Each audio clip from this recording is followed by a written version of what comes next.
Seni, mismo grupo, señora Bideguren.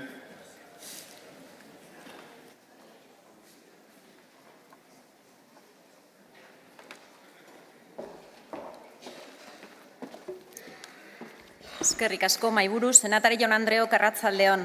Eskuartean dugun eztabaida honen atzean ideia edo printzipio nahiko onartu bat behintzat Europa mailan badago, zabortegira heltzen diren hondakinak murriztu behar ditugula. Eta hau posible egiteko hondakinen kudeaketan aldaketak beharrezkoak dira. Eta beraz, eztabaida ez da bakarrik tasa bat igo behar den edo ez, baizik eta hondakinen kudeaketan hartu behar diren erabakiak. Nola hobetu bilketa, nola egin sortzen den hondakinaren arabera ordaintzeko, nola saritu birziklatzen duena, edo nola handitu berrerabilpena. Guk Euskal Herria Bildu gobernatzen dugun tokietan behintzat argi dugu zein izan behar den norabidea eta arduraz jokatzen dugu. Beste batzuk trampak egiten jarrai dezakezue, baina errealitatea eztabaida ezina da. Europako batzordeak Espainiari hainbat alditan ohartarazi dio zabor eta birziklatzeko helburuen betetze mailan oso berandu dabilela. Baina tasen igoeraren atzean dagoen eztabaida ez da zintzoa. Ardurak ez asumitzea iruditzen zait niri.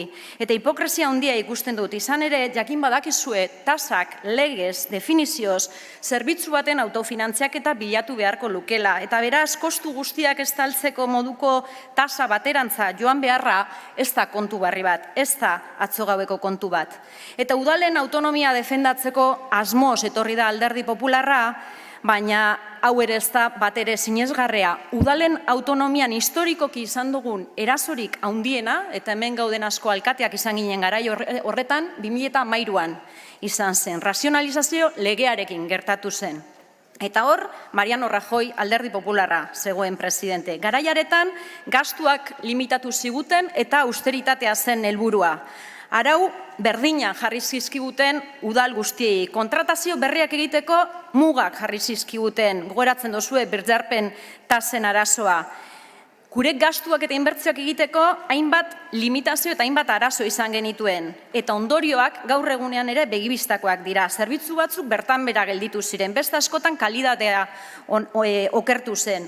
Pertsonal falta nabarmen ageri ikusten da oraindik ere. Zerbitzu asko udaliz gaindiko erakundeetara pasatu ziren. En fin, hori bai da udalen erabaki ahalmena zapaltzea. Beraz, koherentzia apur bat, arduraz jokadiz dezagun, zintzotasun apur bat, ze eskuartean ditugun erronkak benetan handiak dira. Beste barik, eskerrik asko.